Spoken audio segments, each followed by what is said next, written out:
Don't clap yet, you haven't heard the talk. I'm a little overdressed for the occasion, but these are my hiking clothes. This is what I like to go out on the trails with, and I do have an alternative ministry called Unity of the Trails, and so I do a lot of things out and about on the trails. Are there any hikers out here? People love to hike? All right, great. Well, it was interesting because I had this idea, and it's not a new metaphor, but this idea of these trails or these paths, representing our spiritual walk in life, our spiritual journey, if you want to call it. And really, today we're going to look at not only our own individual paths, because we do have a saying in Unity that all paths lead to God. Eventually, we can go through all these little detours and go through the brambles and cut through the bushes, but they all eventually lead back to this one main trail that is the way to God. So today what we're going to be looking at is an appreciation not only of our individual paths, but an appreciation of the path itself. So the affirmation we used, and you might recognize this from the meditation, is, hand in hand I walk with you, God. My vision is stayed on you, and my steps are sure.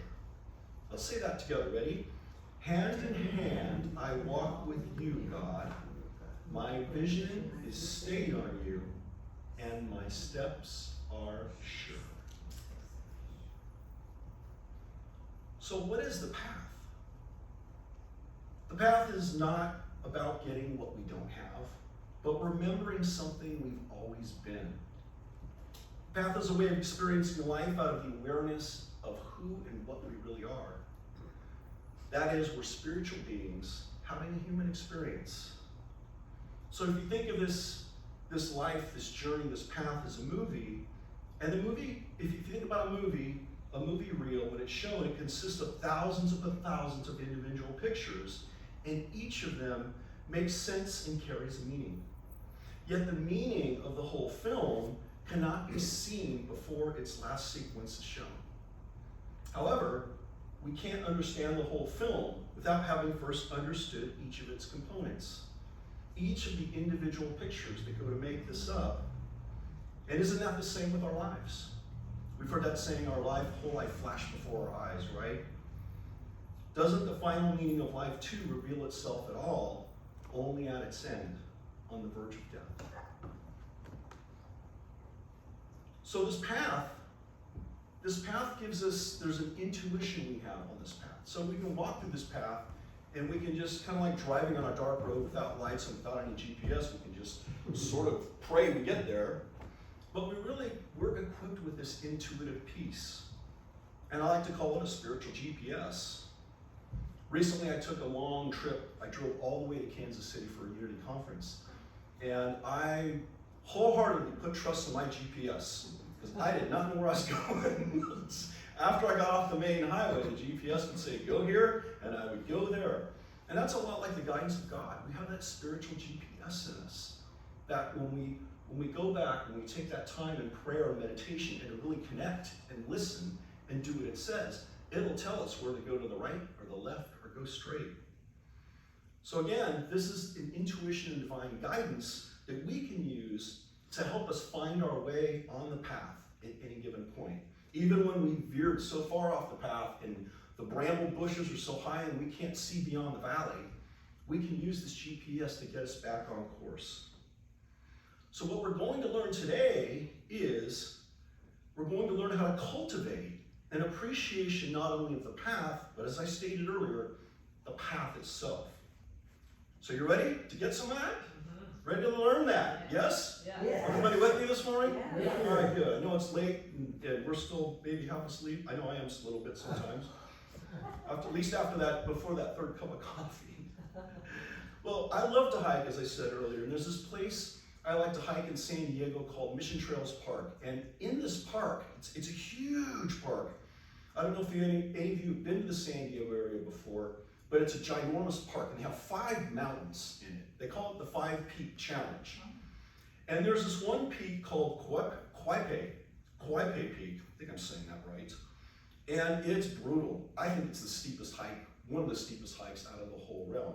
And it's got all these like little switchbacks on it, and I don't know if you ever hiked before, but especially when you're hiking up a real steep part, and you're looking up and you're climbing up, and you're maybe like me,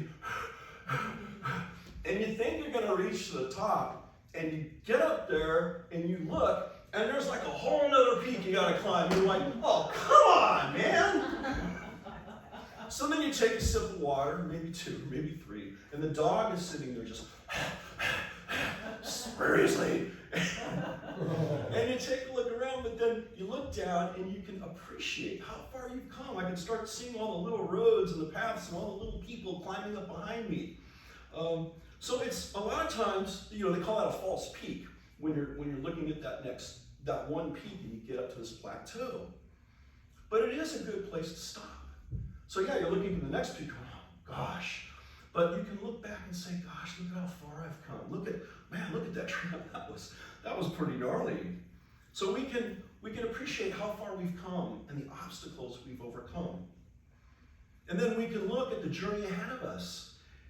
You see that in the form of maybe a steep or slippery obstacle laden slope. But really, it's just a viewpoint. So rather than a viewpoint, we can call it in our lives, when we're going through these, get up on these false peaks, we can call it a perspective point. A place to take a rest, have a couple sips of water, catch our breath, and look back and say, that was hard, but I overcame that. And yeah, that next peak looks pretty daunting, but I can handle it. I handled this. And so it is. It's a metaphor for both our outer and our inner journeys. So how do we look at that next peak? Do we look at it with a sense of excitement, a sense of wonder, going, wow, I wonder if that trail is going to switch back, or I wonder if it's just going to go straight up, but I'm ready for it. Or do we look at it again with a sense of fear and resignation, going, oh man, I don't know if I can face that. I just hang out right here. It's kind of nice here. And I don't know if I might get up there and there's another false peak and another false peak, which has happened to me before. And with each one, you get a little better, and you know you're going to get closer. You know you're going to get to the peak at some point.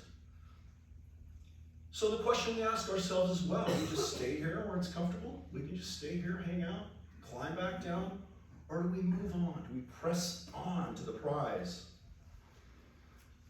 There's a noted Unity author and minister, Susie King, who had this to say about this idea of events on our path. And she states in the book, A Letter to Adam, we must meet the experiences of life with the knowledge and understanding of their part in life. To do this is to have power over the events of life.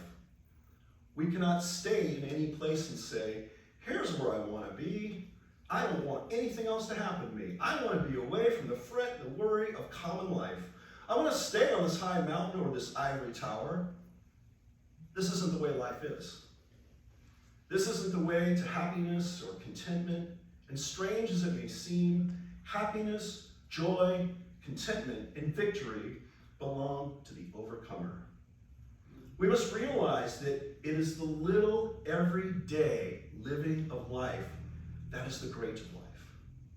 I need to repeat that.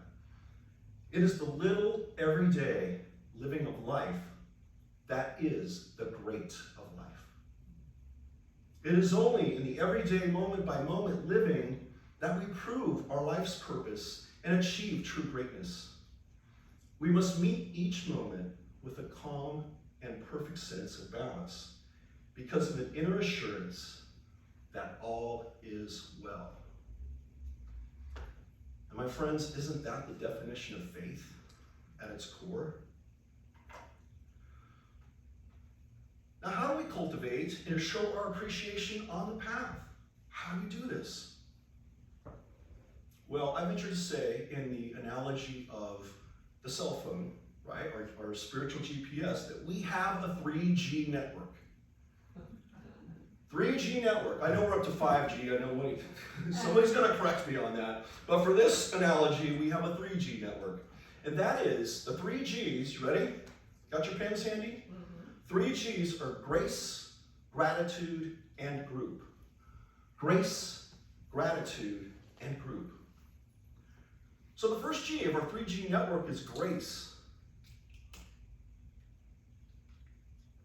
And this is one of the easiest to receive and also one of the most difficult. Grace is unearned. All we have to do is just simply accept it. It's a gift of spirit that we have that we just have to receive it. That's all we have to do. Grace is the hand that picks us up when we stumble over that trail, over the rocks and the brambles, those obstacles, those experiences of our life when we trip up and stumble. Grace picks us up like that loving parent and says, here, try again. It's that divine do-over, I like to call it. Grace is the rubber padding on our internal jungle gym that softens the bang-ups and hang-ups. And I'm sure a lot of us have fell off the jungle gyms, those gnarly apparatuses they used to have on high school playgrounds. So if you're lucky, you had sand. Grace is, as it states in Isaiah chapter 30, verse 21, grace is that voice that says, and when you turn to the right or when you turn to the left, your ear shall hear a word behind you saying, this is the way, walk in it. This doesn't mean that the way isn't rocky. Doesn't always mean the way is this nice paved trail, like some of those trails they have, they're really wide and they're 4 foot wide. That trail may be rocky, it only may be a foot long, and there'd be rattlesnakes hiding in there. And then again, looking at this metaphor of our life, it's not always easy. We might have to go through some stuff. We might have to wade through our own stuff. We might have to wade through other people's stuff. But that voice is always there if we just tune into it, that shows us the way. Grace is the moccasins on our feet as we walk our path. It provides a cushion from the sharp and rough edges of our choices and experience, even our poor choices. And sometimes this makes me wonder about the Hebrews wandering in the desert for 40 years. Was that really a punishment? Maybe they just weren't ready for the promised land. Sometimes in our own lives, maybe in those times when we're going down a rocky path and our lives are like square wheels on a car, just and we can look at it and say, you know what? Maybe I need this experience for a reason. Maybe I'm not ready for something greater just yet. But when I do receive that blessing, I will have done the work. I will have went through this experience and I will have grown because of it. That's not always just easy to see when we're in that experience, though. Another illustration of this grace of spirit comes from Isaiah chapter 42, verse 16, in the newly revised standard version. It says, I will lead the blind by a road they do not know, by paths they have not known. I will guide them. I will turn the darkness before them into light, the rough places into level ground. Those are the things I will do, and I will not forsake them. That's the voice of spirit in us. I will not leave you. I will not forsake you. That spiritual GPS that says to the left or to the right. And all we need to do is tune in and be willing to accept that guidance. And not say, no, I know a better way. I'm going to go this way. Because oftentimes that doesn't work out too well for us. At least in my case, it didn't.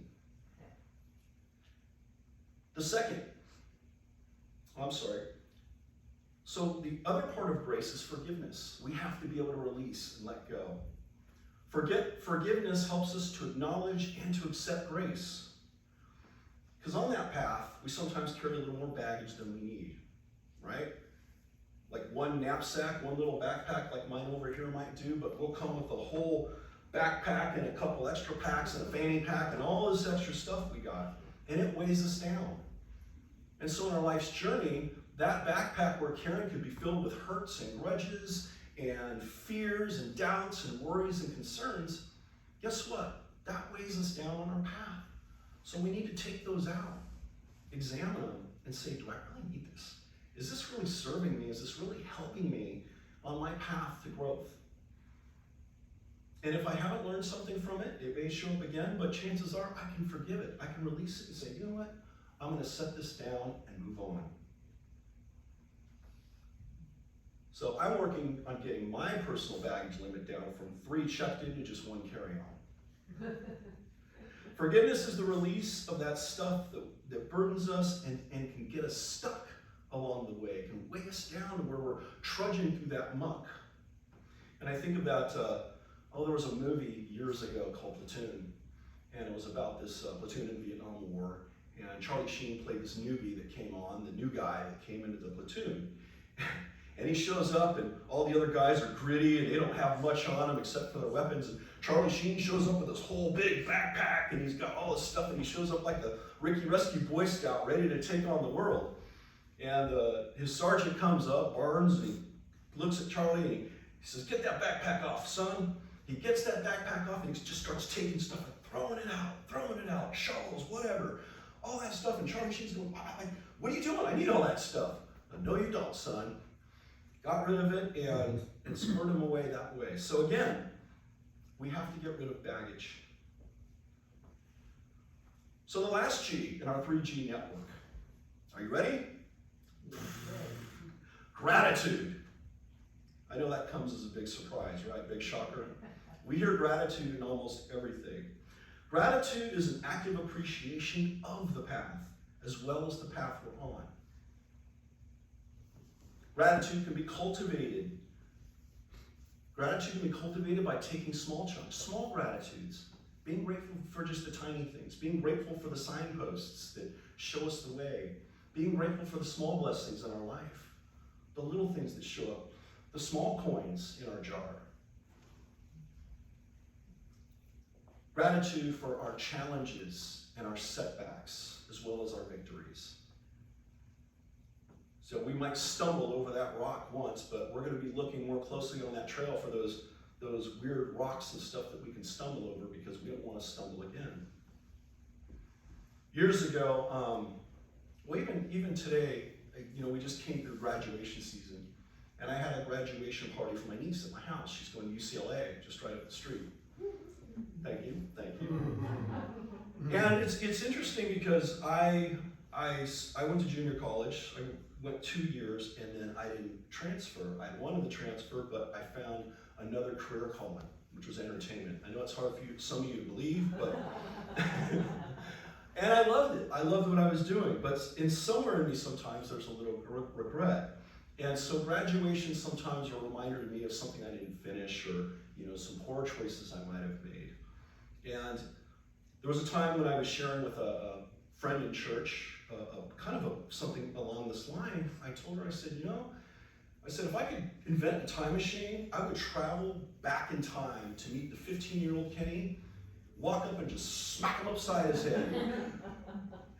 And my friend brought to my attention. In a loving way. She did a loving way, of course. But my friend brought to my attention that it was those choices and those experiences of that 15-year-old Kenny, and that road and that path. And that path wasn't always nice and straight, but led me to where I am now. And 15-year-old Kenny would have never seen himself as a minister by any means. He wanted to be a rock star. But that path and those choices and those things and the good choices, the bad choices, the whole thing led me right where I am here. And I know each of you have that unique path too. You are where you need to be right now. And you're always moving beyond that into something better. Rumi says, gratitude is the wine of the soul. Go ahead and get drunk. I love that idea of getting drunk on gratitude. And often we can be quick to label our experiences as either good or bad. But I invite you to, as you move through this week, and things happen to you, as they will, but to detach yourself from the experience. Because oftentimes we attach our emotions to it, or what does this mean, or this means that. But really just a casual observer and say, wow, that really sucked, but it was okay. I moved through it, or I have the tools to deal with it. Embracing the good experiences too, but not holding on to them going, wow, I wish life could just be one big great experience like this, knowing that, all the experiences serve our own growth. So we embrace the experiences as gifts, the past teachings and future mysteries and curiosities. Richard, Mary, and Alice Jafala in The Quest have these encouraging words for us. You're traveling higher and higher in your journey now, or your path. Lightening your load of old, stale, and outdated attitudes and behaviors, the demons and dragons which inhabited the forests at the beginning of the trail, or your path, are not real threats to you anymore. While now and then the dim echo of a fearsome cry may ring out across the valley of your soul some starless night, it's only an echo after all, and you rise up with an overwhelming sense of joy and thanksgiving. Life is good. God is good. Give thanks that the best is yet to be. So last G we have on this 3G network is group. Find your tribe. Right here, we're in a group, right? We're here to support each other. We're here to experience the music and the message. And this is a great, loving community here at Unity of the West Side. There's much to be proud of. You're innovative, you're loving, you're inclusive, you're resilient, you're bold trailblazers on the spiritual path. Has any of you heard the Pacific Coast Trail before? Yeah, it's a long trail that goes from Mexico all the way up through Canada. And so people hike this trail. It takes them a long time, and it's a life's journey, a life's ambition that a lot of these folks do. And so there are these folks on the trail called trail angels. And what the trail angels do is they help those on this path by bringing food, bringing supplies. Maybe they take them out to the nearest town and help them shop or provide a place for them to spend the night. And so there are these angels that come and provide way stations along the journey. And so we all have our own trail angels on our paths. Some of our trail angels might show up as prayer chaplains, such as Reverend Carol Ann here. Some may show up as ministers, or just each other being in community. After service, we usually do a fellowship hall. And a lot of times that's where connections are made. And that's where we can help support one another on this journey, on this path. We're all ministers in our own right. And we minister to each other's needs in many ways outside of our initial spiritual groups. We have friendships, maybe, loving, long-term friendships outside of the church. We have groups, and we have other connections in community. It brings to mind Hebrews chapter 10, verses 23-25, where it says, "Let us hold fast to the confession of our hope without wavering, for he who has promised is faithful. And let us consider how to provoke one another to love and good deeds, not neglecting to meet together as in the habit of some, but encouraging one another all the more as we see the day approaching." And I love this idea of how we consider to provoke one another to love and good deeds. That's kind of an accountability. You know, we're here to encourage each other, say, hey, you know what? I know you have it in you. I know you're better than that. And we're there to support and encourage and love one another. So again, having this tribe, this group along the way to help support us on our path. Hiking in groups, in pairs, right? And being on our own life's path with groups or pairs, somebody to help encourage us along the way. Our individual spiritual and life paths are as unique as we are. When we set our internal compass to God, our true north, we can avoid any unnecessary detours which can hinder our progress. We're equipped with a what? GPS. 3G network, right? 3G network. What is it? Gratitude? Grace. Yes! Give yourselves a hand. So with this 3G network, we are able to navigate any potential threats or entanglements on this sacred and noble journey and reach our destination of wholeness, completely transformed. So in closing, I have a little group exercise we can do together. That idea of group, right? That idea of community. So what I'd like to do is, as I say these statements, repeat them after me. So let's rub our hands together. Get that energy going. All right. And the first one is, and I invite you to close your eyes for a moment and say this to yourself. I appreciate and honor my path. Say that once. I appreciate and honor my path. Let's say that once more. I appreciate and honor my path.